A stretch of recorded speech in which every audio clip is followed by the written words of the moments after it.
একজন মুসলমানের জন্য ইবাদতের সবচেয়ে বড় মৌসুম, ইবাদতের সবচেয়ে বড় সিজন, নেক আমলের সবচেয়ে সুবর্ণ সুযোগ, আমল এবং ইবাদতের ভরা বসন্ত হলো রমাদানুল করিম। সেই রমাদানুল করিম আমাদের দোরগোড়ায় উপস্থিত হতে চলেছে। আজ আমরা কোরআন এবং হাদিসের আলোকে রমাদানের 27টি বিশেষ করণীয় বর্জনীয় সম্পর্কে কোরআন এবং হাদিসের আলোকে কিছু কথা আরজ করব। ওমা তৌফিক ইল্লা বিল্লাহ। বছরের 11 মাসে আমাদের আমল এবং ইবাদতের যেটুকু ঘাটতি হয়, যেটুকু ত্রুটি বিচ্যুতি থাকে, সেই ইবাদত এবং নেকামলের ত্রুটি বিচ্যুতি এবং ঘাটতি পোষায় নেওয়ার জন্য রমাদান হলো আমাদের জীবনের সবচেয়ে বড় এবং সুবর্ণ সুযোগ। রমাদান মাস উপলক্ষে বিশেষ যে 27টি আমলের কথা আমরা বলতে চাই, তার প্রথম আমলটি হলো চাঁদ দেখা।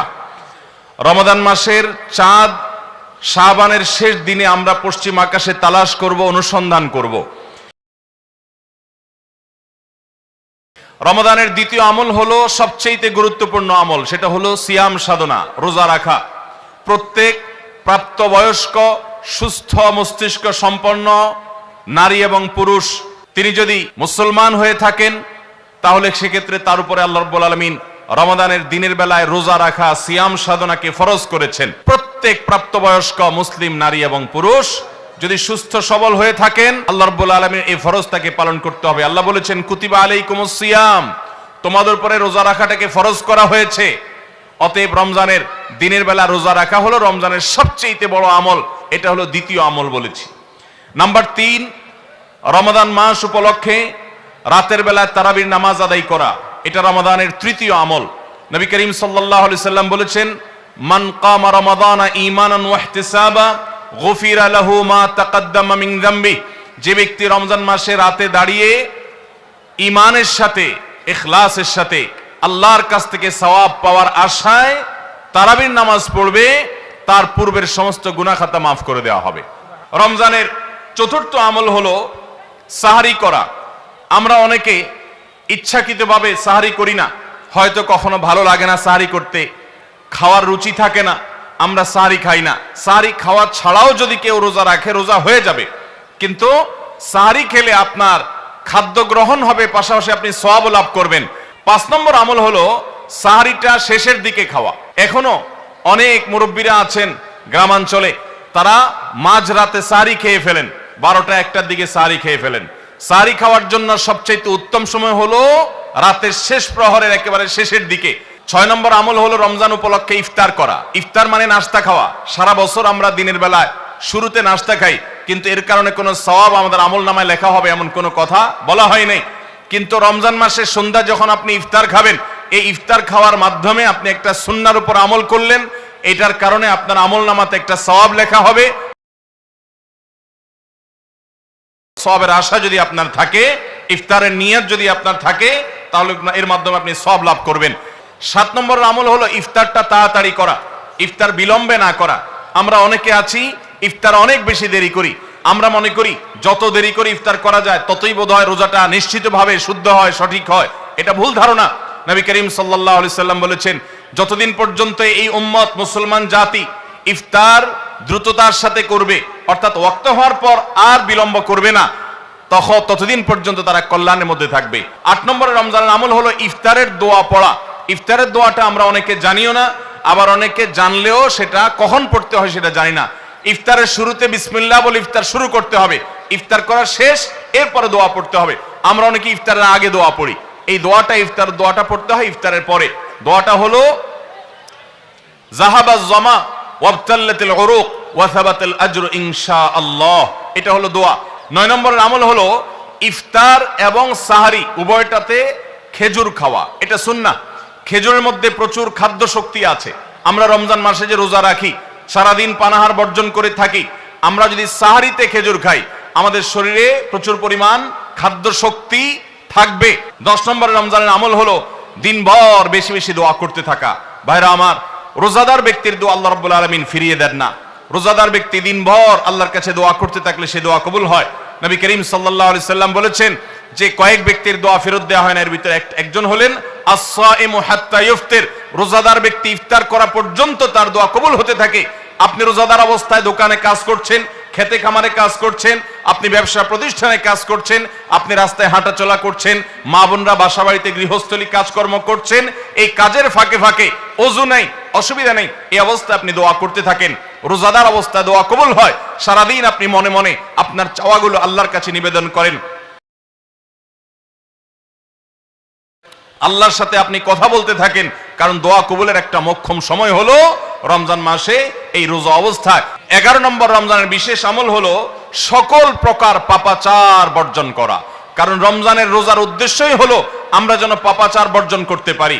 12 নম্বর আমল হলো পাপাচারের মধ্যে আবার বিশেষ করে মিথ্যা কথা, মিথ্যা কাজ, প্রতারণা 2 নম্বরই, এগুলো পরিহার করে চলা। এগুলো অন্য সময় তো পরিহার করতেই হবে, রমজানে আরো বিশেষ গুরুত্বের সাথে পরিহার করতে হবে। বুখারীর হাদিসে আসছে, নবী করিম সাল্লাল্লাহু আলাইহি সাল্লাম বলেছেন, মাল্লাম ইয়াদা কাওলাজ জুরি ওয়াল আমাল বিহি ফালাইসা লিল্লাহি হাজা আন ইয়াদা তাআমাহু ওয়া শারাবা। যে ব্যক্তি মিথ্যা কথা, মিথ্যা কাজ এগুলো ছাড়লো না, সেই ব্যক্তির উপবাস থাকায় আল্লাহর কোনো ঠেকা পড়ে নাই। অর্থাৎ তার এই রোজা থাকাটা উপোস থাকা ছাড়া কিছুই নয়। 13 নম্বর আমল হলো স্পেশালি ঝগড়াঝাটি থেকে বিরত থাকা। 14 নম্বর বিশেষ আমল হলো সাধারণ যত আমল আছে, সাধারণ যত ভালো কাজ আছে, সেই ভালো কাজগুলো এই মাসে সবচেয়ে বেশি গুরুত্বের সাথে করা। কারণ আপনারা জানেন নবী করিম সাল্লাল্লাহু আলাইহি সাল্লাম বলেছেন, রমজানের শুরুর দিকে আল্লাহর পক্ষ থেকে এক ফেরেশতা ঘোষণা দিতে থাকে, ইয়া বাগিয়াল খায়র আকবিল। তোমাদের মধ্যে কেউ কি কোনো কল্যাণের পথে চলতে চায়, এমন কোন মানুষ আছে যে কল্যাণকামী, যে ভালো কাজ করতে চায়, তাহলে সে যেন অগ্রসর হয়, কারণ ভালো কাজ করার মৌসুম এসেছে, সময় এসেছে, সুবর্ণ সুযোগ এসেছে। এটা আমল করার সময়, এটা নিজের আমল নামার শূন্য স্থানগুলো পূরণ করার সময়, এটা জান্নাতের পথে এগিয়ে যাওয়ার সময়। অতএব যত নেক আমল আছে, সেটা যেই ধরনেরই হোক না কেন, সকল ভালো কাজ সবচেয়ে বেশি করতে হবে এই রমজান মাসে। 15 নম্বর আমল হলো খুব গুরুত্বের সাথে ইস্তেগফার করা, আল্লাহর কাছে গুনাহ মাফ চাওয়া। এটা হলো 15 নম্বর আমল, যে গুনাহগুলো মাফ করাবো, জাহান্নাম থেকে মুক্তির পরোয়ানা দেয়া হয়, সেটি আমার নামটা যেন সেই তালিকায় যায়, সেই চেষ্টা আমরা করব প্রতিদিন। 16 নম্বর রমজানের বিশেষ আমল হলো রোজাদারকে ইফতার করানো। নবী করিম সাল্লাল্লাহু আলাইহি সাল্লাম বলেছেন, মান ফাত্তারা সাইমান ফালাহু মিথলু আজরিহি মিন গায়রি আন ইউনকাসা মিন আজরিহি শাইআ। যদি কেউ কোনো রোজাদারকে ইফতার করায়, আল্লাহ রাব্বুল আলামিন ওই রোজাদারের রোজার কারণে তিনি যে সওয়াব পেয়েছেন তারটা তিনি পাবেন, অতিরিক্ত বোনাস হিসেবে যেই লোকটা ইফতার করালো রোজাদারকে, আল্লাহ তাআলা তাকে সমপরিমাণ সওয়াব দান করবেন। 17 নম্বর রমজানের স্পেশাল আমল হলো যে রমজানে বিশেষ গুরুত্বের সাথে কোরআন তেলাওয়াত করা। কারণ রমজান মাসের পরিচয় দিতে গিয়ে আল্লাহ তাআলা কোরআনে বলেছেন, শাহরু রমাদান আল্লাযী উনজিলা ফীহিল কুরআন। রমজান এমন মাস যে মাসে কোরআন নাজিল করা হয়েছে। এই কোরআন দিয়ে রমজানকে আল্লাহ পরিচয় দিয়েছেন, রমজান মাসের মর্যাদাই হয়েছে কোরআনের কারণে। এই জন্য কোরআনের সাথে রমজানে বেশি সময় কাটাতে হবে। কোরআনের হালাকা করবেন, কোরআনের মজলিস করবেন, কোরআন শিক্ষার আসর করবেন, ইমাম সাহেব মুয়াজ্জিন সাহেবকে দিয়ে প্রতিটা মসজিদে মসজিদে মুসল্লিরা কোরআন শুদ্ধ করবেন, বিশুদ্ধ করে তেলাওয়াত করবেন, কোরআন প্রতিদিন একটু একটু করে তেলাওয়াত করবেন, সম্ভব হলে গোটা রমজানে কমপক্ষে একটা বার কোরআন পড়ে শেষ করবেন। 18 নম্বর আমল হলো কোরআন তেলাওয়াত করার আমল। আমরা সবাই জানি, কিন্তু কোরআন রমজান মাসে নবী করিম সাল্লাল্লাহু আলাইহি সাল্লাম শোনাশুনি করতেন, এটা আমরা অনেকে জানি না। জিবরিল আলাইহিস সালামের সাথে নবী করিম সাল্লাল্লাহু আলাইহি সাল্লাম কোরআন শোনাশুনি করতেন। তিনি জিবরিলকে শোনাতেন, জিবরিল তাকে শোনাতেন। এই জন্য রমজান মাসে আপনি কোরআন তেলাওয়াত করে আপনার স্ত্রীকে শোনান, স্ত্রী তেলাওয়াত করবে, আপনি শুনেন, আপনি অন্য কারোর সাথে এভাবে শোনাশুনি করেন। 19 নম্বর আমল হলো সাদাকা করা, দান করা। 20 নম্বর আমল হলো সাহরি খেতে আমরা যখন উঠি তখন একটু তাহাজ্জুদের নামাজ পড়া, একটু দোয়া করা। এই সুযোগটা 11 মাস আমাদের হয় না। তাহাজ্জুদের নামাজ এত গুরুত্বপূর্ণ যে কোরআনে কারিমে আল্লাহ রাব্বুল আলামিন এই নফল আমলের নির্দেশ করেছেন, অমিনাল লাইলি ফাতাহাজ্জাদ বিহি নাফিলাতাল লাক। রাতের কিছু অংশ নফল হিসাবে তুমি তাহাজ্জুদ পড়ো। ভাইরা আমার, 5 ওয়াক্ত নামাজের জন্য ডাকে মুয়াজ্জিন আজানের মাধ্যমে, আর তাহাজ্জুদের জন্য ডাকেন স্বয়ং আল্লাহ রাব্বুল আলামিন। 21 নম্বর আমল হলো আল্লাহ যাদেরকে সামর্থ্য দিয়েছেন তারা উমরা করবেন। রমজানে উমরার ফজিলত হলো, নবী করিম সাল্লাল্লাহু আলাইহি সাল্লাম বলেছেন, উমরাতুন ফি রমাদান তাআদিলু হাজ্জা। রমজানের একটা উমরা একটা হজের সমতুল্য। 22 নম্বর আমল হলো রমজানে দিনের বেলা রোজা রেখে বেশি বেশি মেসওয়াক করবেন। আমরা অনেকে এটা জানি না যে রোজা রেখে মেসওয়াক করা যায়। আমরা বরং অনেকে মেসওয়াক করি না যে রোজা দুর্বল হয় কিনা। অথচ আম্মাজান আয়েশা রাদিয়াল্লাহু তাআলা আনহা বলেছেন যে আমি নবী করিম সাল্লাল্লাহু আলাইহি সাল্লামকে রমজান মাসে রোজা রেখে এত বেশি পরিমাণে মেসওয়াক করতে দেখেছি যে গুণে শেষ করা যাবে না। এই জন্য রমজান মাসে আপনার পকেটে মেসওয়াক থাকতে হবে। 23 নম্বর আমল হলো রমজানের শেষ 10টা দিন ইতিকাফে বসে যাওয়া। যাদের তৌফিক আছে মসজিদে ইতিকাফে বসে যাবেন। 24 নম্বর আমল হলো রমজানের শেষ দশকে বেশি বেশি ইবাদত করার চেষ্টা করা। বুখারী শরীফে আসছে নবী করিম সাল্লাল্লাহু আলাইহি সাল্লাম সম্পর্কে আম্মা জান আয়েশা বলেছেন, ইযা দাখালাল আশর, রমজানের শেষ 10 দিন যখন শুরু হতো তখন নবী সাল্লাল্লাহু আলাইহি সাল্লাম কি করতেন? আইকাজ আহিয়া লাইলা, সারা রাত আর ঘুমাতেন না। শেষ 10 দিন সারা রাত ঘুমাতেন না। ওয়াসাদ্দা মিযজারা, কোমর বেঁধে নিতেন। ওয়াইকাযা আহলা, এবং তার পরিবারকে তিনি জাগিয়ে তুলতেন।